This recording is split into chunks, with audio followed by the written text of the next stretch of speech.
Most of you know that for several months now we have been looking at your suggestions on favorite Bible stories, and this morning we come to one of the most famous, and that is the story of David and Goliath. I'm not going to read the entire chapter since we're going to look at it as we work our way through the passage, but I am going to set the context, read the first 11 verses. 1 Samuel chapter 17.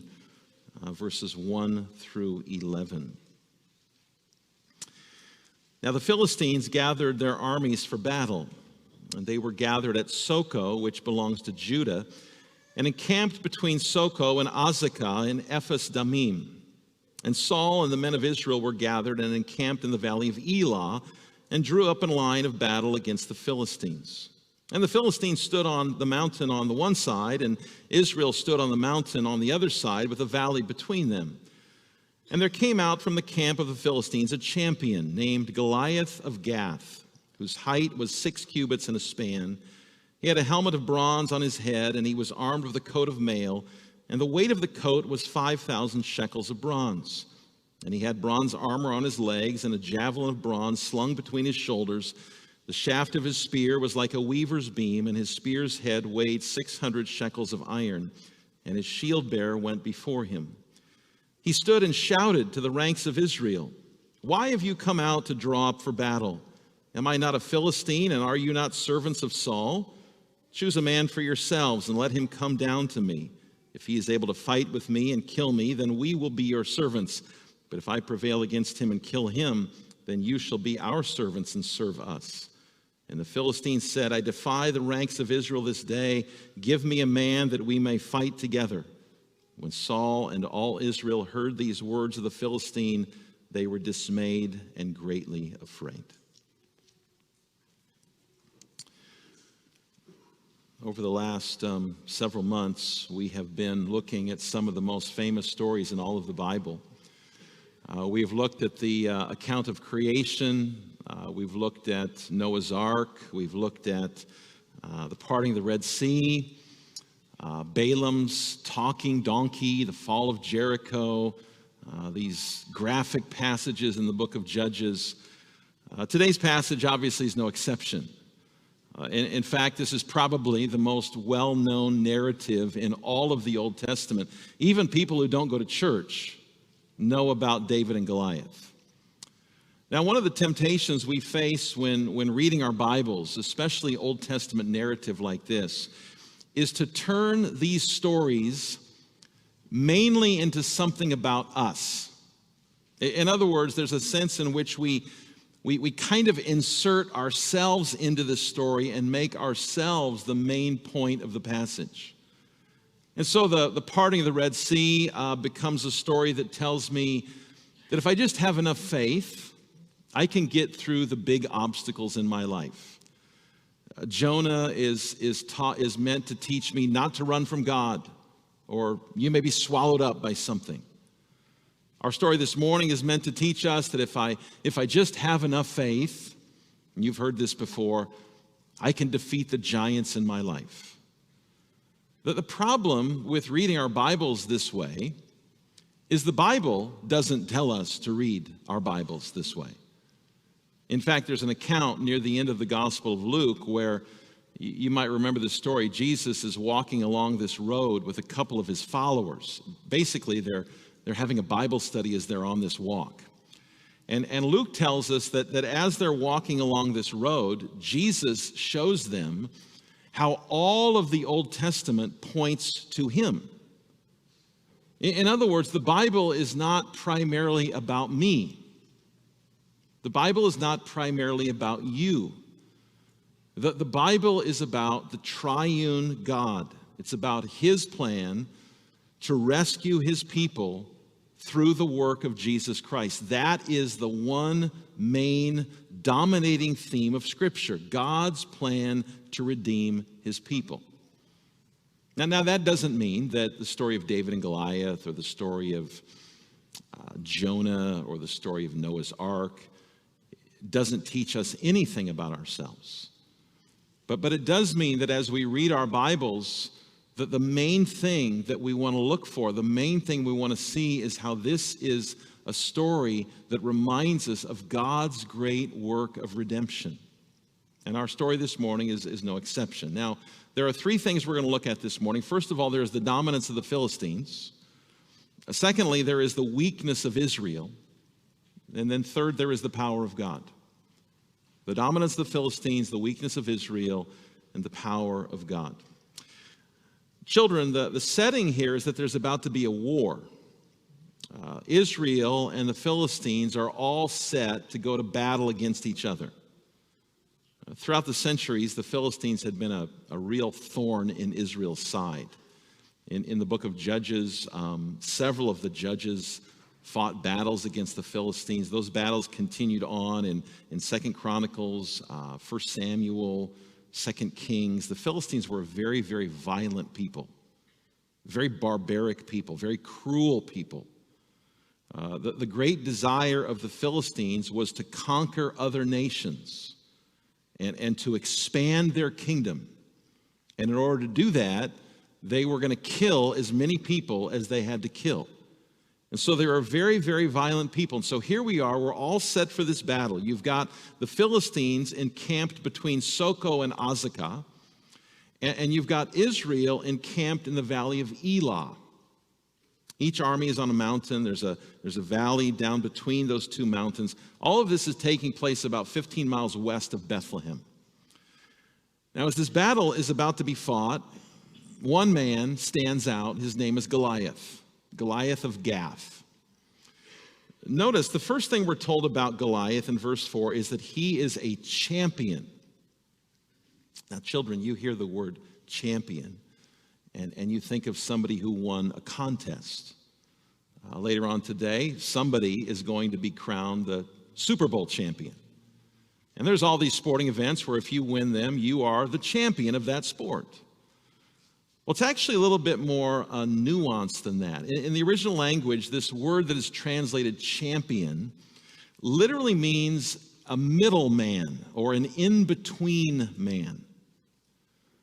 In that day, they would sometimes handle battles by what was known as representative combat. Representative combat. In other words, each side in a military battle, each side would pick one man, one representative, or maybe a certain number of men or representatives. And these representatives would fight against each other, and whichever nation had the representative that won that battle, that nation was considered the winner. It sounds like a really weird way to do war to us today, but that's what they did then, basically so that they would limit the number of deaths, so there wouldn't be as many deaths on the battlefield. And so the Philistines put Goliath forward as their in-between man, as their representative. He is going to be their soldier to fight this representative combat. And he's no ordinary soldier. He's Rambo on steroids, or Rambo on more steroids.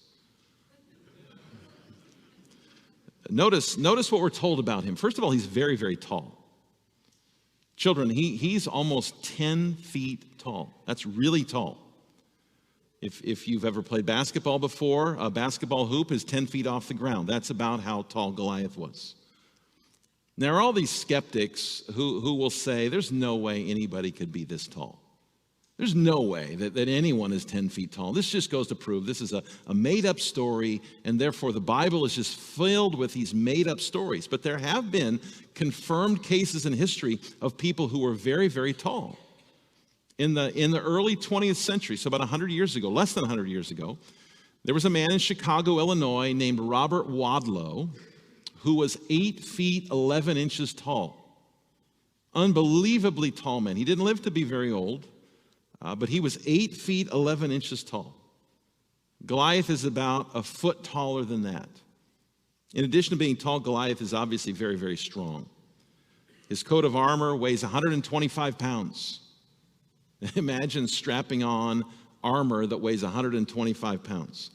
The head of his spear weighs 16 pounds. Those of you who like to bowl, you know that a standard bowling ball is 16 pounds. Imagine having a bowling ball at the end of your spear. That's how strong this guy is. That's how powerful Goliath is. This is a big, strong, ferocious warrior, and now he speaks. He taunts Israel. He says, I'm Goliath. I'm the champion of the Philistines. I'm the representative of the Philistines. I want you to pick one man of your choosing and send him out here, and we're going to fight. And if he kills me, we'll be your slaves, but if I kill him, you'll be our slaves. And let's face it, if you're there at this moment, you know it doesn't look good, real good for Israel. I mean, who's going to match up with a 10-foot tall killing machine? And now we see the weakness of Israel. King Saul and the Israelites hear this. They hear what Goliath is saying. They can probably look down into that valley and see that this is one big dude. This is a big man. And they're terrified. They're afraid. You've seen tall people before playing in the NBA. There was a guy years ago named Manute Bol. I think he was like 7 feet, 8 inches tall. But he was as thin as a toothpick. And you'd look at Manute Bol and you would think, that guy's probably not very strong. That wasn't Goliath. This is a massive, large, strong, powerful man. They look at him and they're terrified. And verse 16 tells us that Goliath does this same speech for 40 days. Day after day, he keeps coming out into the valley. He keeps mocking Israel. Send a man down here to fight me. Let's get on with this. And day after day after day, Israel becomes more and more afraid. I mean, put yourself there. Put yourself as an Israelite.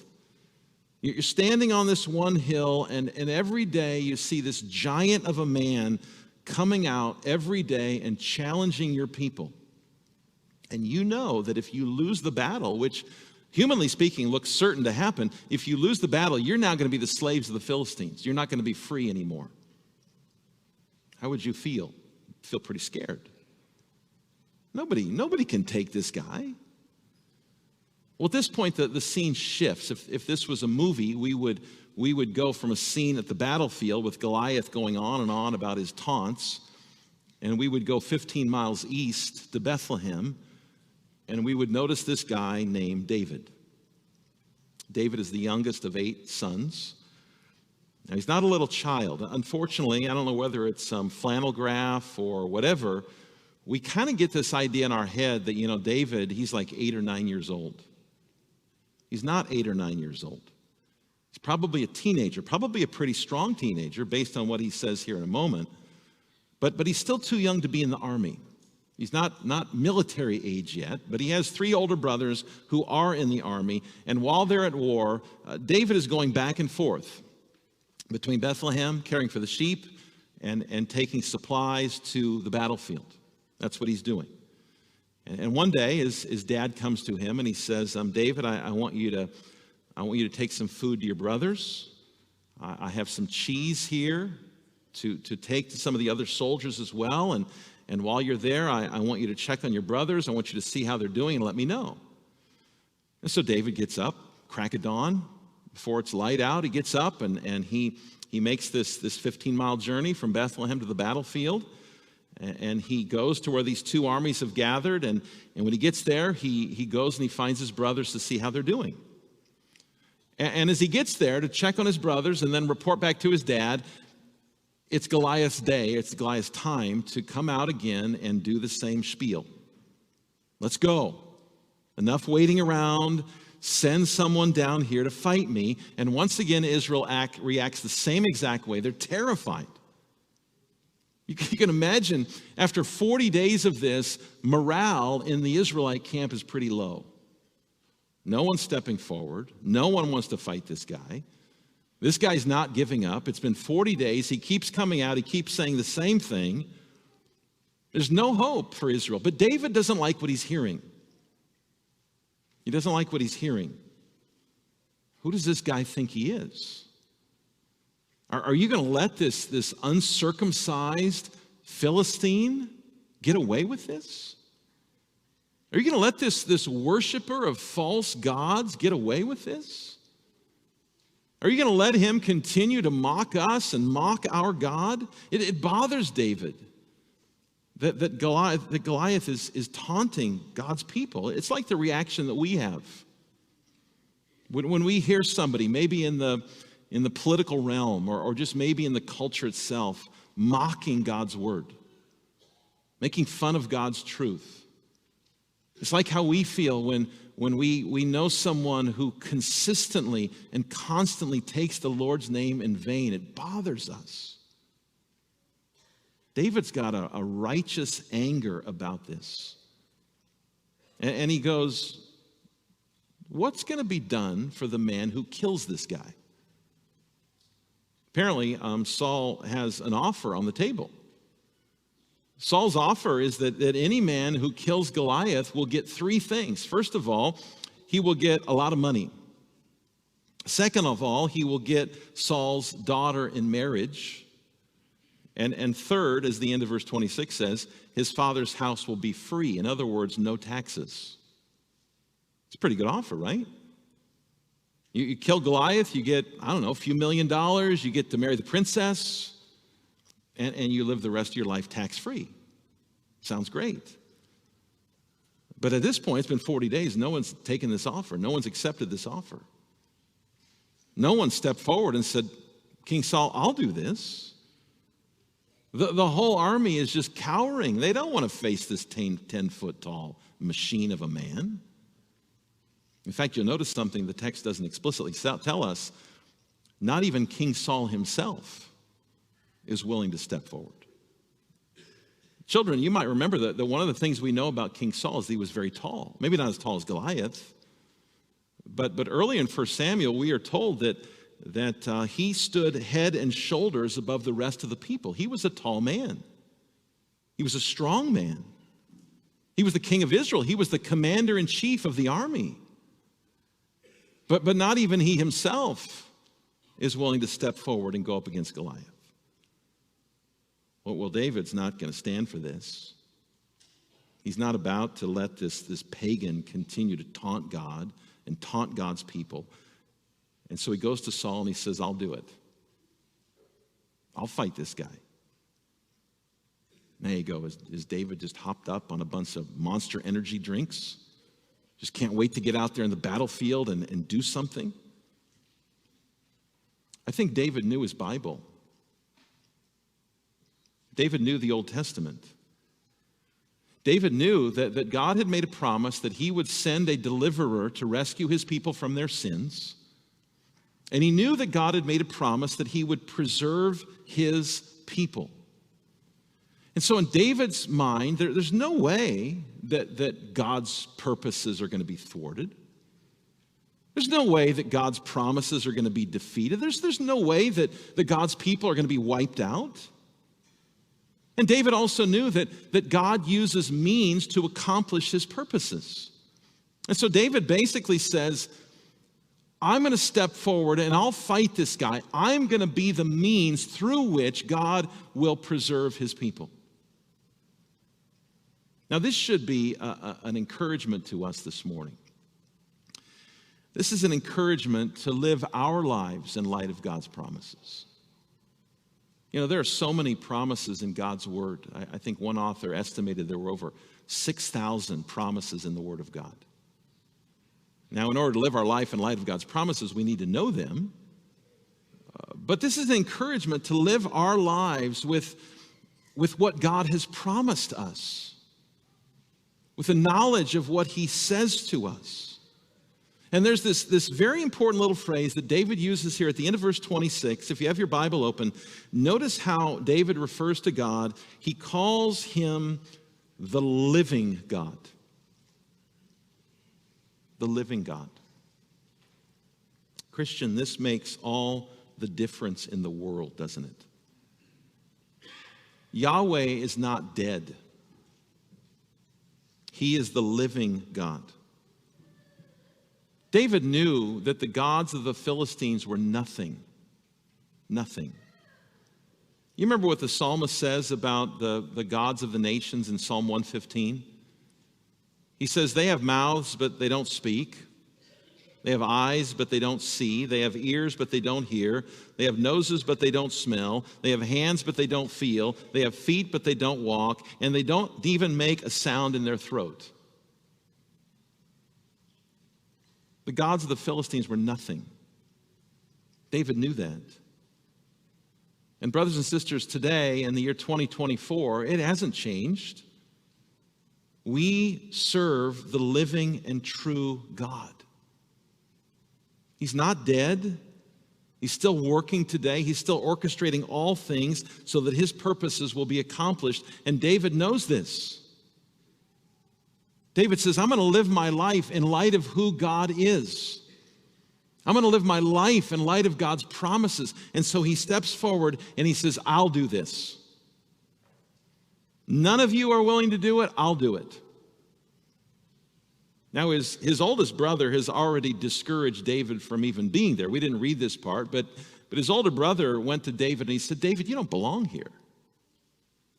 This isn't the place for you. You just go home and care for the sheep. And now when David goes to Saul and says, King, I'll do this, Saul says to David, look, David, I'll be honest with you, there's no way you can do this. You're still a young man. You're very inexperienced. And this guy, this Goliath guy, he's been a warrior for a really, really long time. You're not going to beat him. You ever have people say something like that to you? You don't belong here. You're too young. You don't have enough experience. You're not cut out for this. We don't like it when people say stuff like that to us. David responds to Saul and he says, well, you're right. I don't have any military experience, but here's what I do have. I've killed lions and bears before. I'm going to treat this uncircumcised Philistine the same way that I treated those lions and bears. God delivered me from lions. He delivered me from bears, and he's going to deliver me from this pagan Philistine. Now, again, there's no doubt in my mind, David knew the great stories of redemptive history. He knew how God delivered his people from slavery in Egypt. David knew that. David knew about the 10 plagues. He knew about the parting of the Red Sea. He knew about the walls of Jericho. He knew about people like Ehud and Sisera and others from the book of Judges.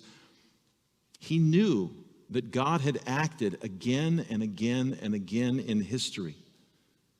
He knew that God had delivered his people over and over and over. And he knew that God had not changed. He knew God was the same. And he knew God was with him. How important it is that we know that. That as we parent our children, as we go to work, as we go to school, as we do all the things that we have to do, that we remember God has not changed and he is still with me. He's going to guide me. He's going to direct me. He's going to provide for me. He is still with me. So David lives his life in light of God's promises and in light of God's past work.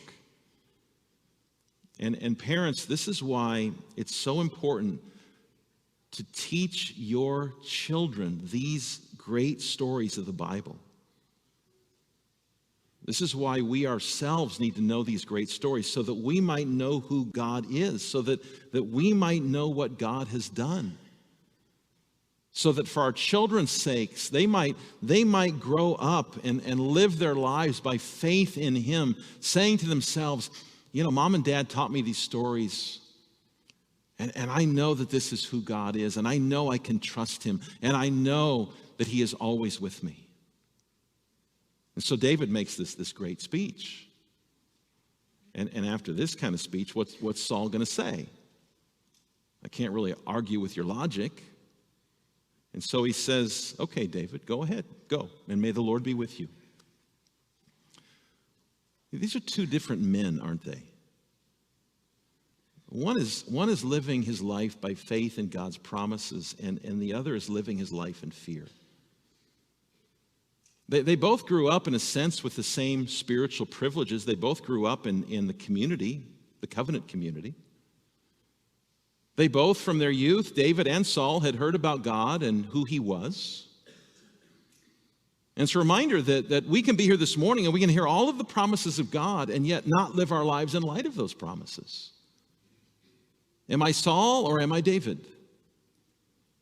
Am I living my life in fear or am I living my life trusting in the Lord?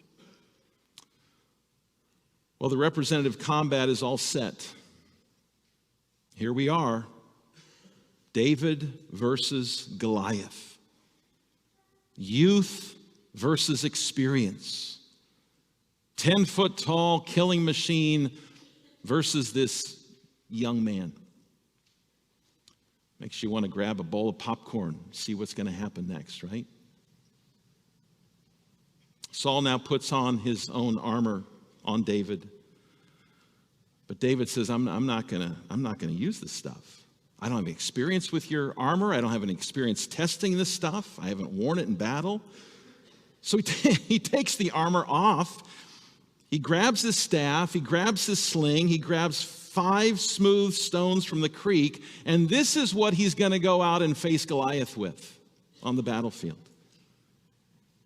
Goliath sees this, and you got to assume, I don't know if Goliath had a sense of humor, but he's got to be somewhat laughing at this. Here's this young man, not even part of Israel's army, not even wearing any body armor.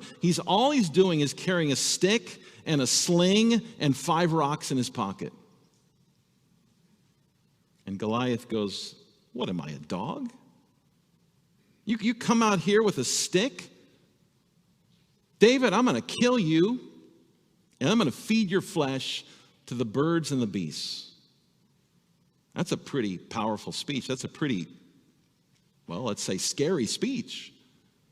I'm going to take you out, and then I'm going to kill you, and I'm going to feed you off to the animals. Would probably terrify the average Israelite soldier, but it doesn't terrify a man who trusts the promises of God. David responds. He says, you come at me with your big sword and your big giant spear with the 16 pounds on the end of your spear. Big deal. I come at you in the name of the living God. And Goliath, I'm going to kill you.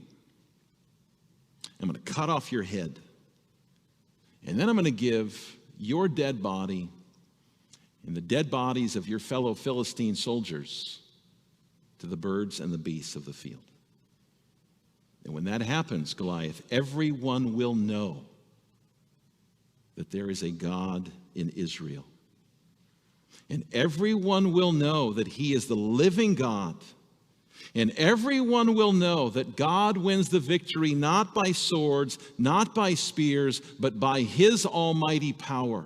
And Goliath, remember this, the victory is the Lord's. Now, if you thought Goliath's speech was pretty good, this is even better. This is a man who trusts the Lord and his power. And we all know the story. The 2 men run to the center of the battlefield. David grabs one of the stones out of his bag. He puts it in his sling. He slings it at Goliath.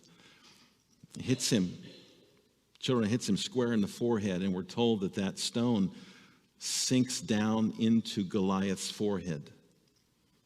And David runs over. David doesn't have a sword, but Goliath does.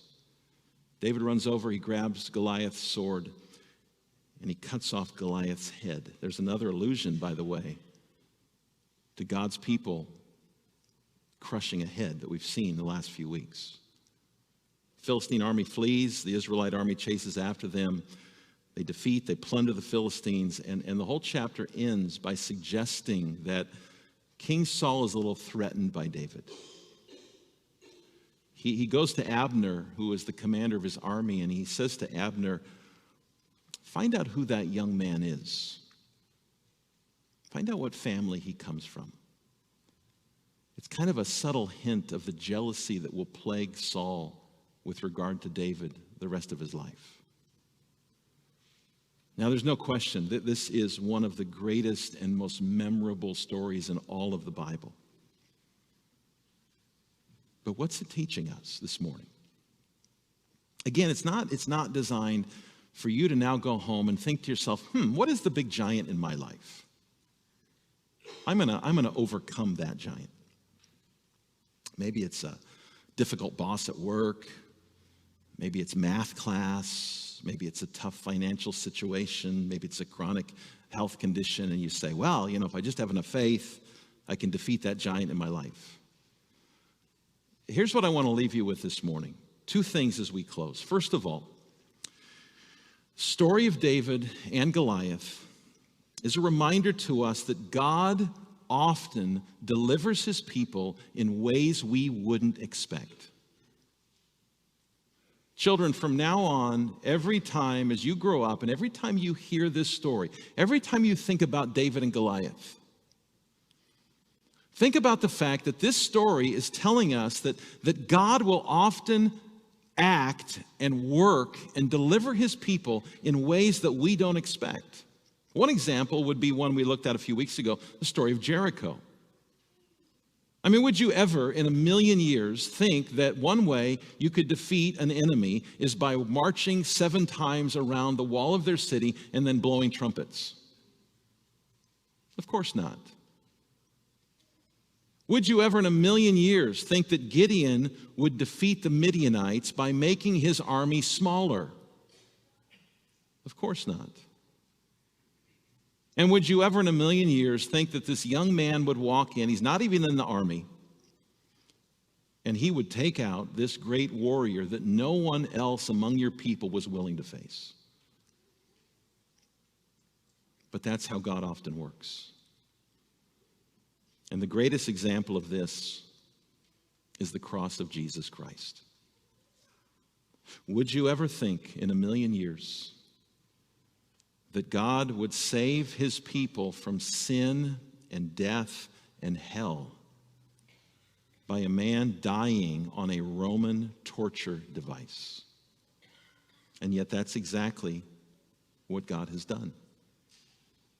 In the most humble and unexpected of ways, God has delivered you from your greatest problem, which is the problem of your sin. Paul says in Colossians chapter 2 that you who were dead in your trespasses and the uncircumcision of your flesh, God made alive together with him, having forgiven us all of our trespasses by canceling the record of debt that stood against us with its legal demands. This he set aside, nailing it to the cross. He disarmed the rulers and authorities and put them to open shame by triumphing over them in him. Our deliverance was accomplished in the most unexpected of ways, as a reminder that the battle is the Lord's and that he gets all the glory. And you know what? God continues to work in unexpected ways today. He continues to use unexpected means today. You know, as you live your Christian life, you might think to yourself, I don't think God can really use me. I don't have a whole lot of gifts. I'm not very eloquent. I'm not very talented or gifted. I've got all kinds of weaknesses, all kinds of struggles. Isn't that what they said about David? Isn't that what they said to him that day? His brother said, you don't belong here. Go deal with the sheep. This is men's business, David. Go home. Saul said to David, you don't have what it takes. Sorry. You don't have the skills to do this. And Goliath said, who are you to think you can fight me and defeat me? I like what one author writes. He says, what matters is not whether you have the best weapons, but whether you have the real God. What matters is not that you have the best gifts. What matters is that not that you have all the talents that you wish you had. What matters is that you have the real God. That same author goes on and he says, in fact, your inadequacy may be precisely your qualification for serving God, because his strength shines most brightly behind the foreground of your weakness. When you feel your weakness, when you feel, who am I that God could use me? How can I raise my children he's given me? How can I do this job? How can I do whatever it is for his glory? Remember that his strength shines most brightly behind the foreground of your weakness. God accomplished your salvation in the most unexpected of ways. And Christian, he will use you even when you don't think you're qualified. In fact, your inadequacy, that may be our best qualification. Because we learn to trust God, we learn to rely on him. That's the first thing this story teaches us. Secondly, the story of David and Goliath is pointing us forward, of course, to the way in which our salvation would be won. Children, do you remember what what Goliath is called at the beginning of this chapter? He's called a champion. And do you remember what the word champion means? It means an in-between man. It means a representative. 2,000 years ago, from the glories of heaven, came the in-between man. He came and he won the victory for us. He brought us peace with God. As Paul says to Timothy in 1 Timothy 2, there is one God and there is one mediator between God and men. There is one in-between man, the man Christ Jesus. Christian, your greatest enemy has been defeated. Sin, death, hell have been defeated. Jesus, as your champion, as your in-between man, as your mediator, has won the victory for you. And now you have the best news declared to you this morning. You have peace with God. Peace that can never be taken away from you. And so let me encourage all of us this morning to live in the joy of this good news, to live in light of what Jesus has done for us. That even when we are weak, he is strong. And he will use us, and he will guide us, and he will be with us forever and ever. Let's bow in prayer.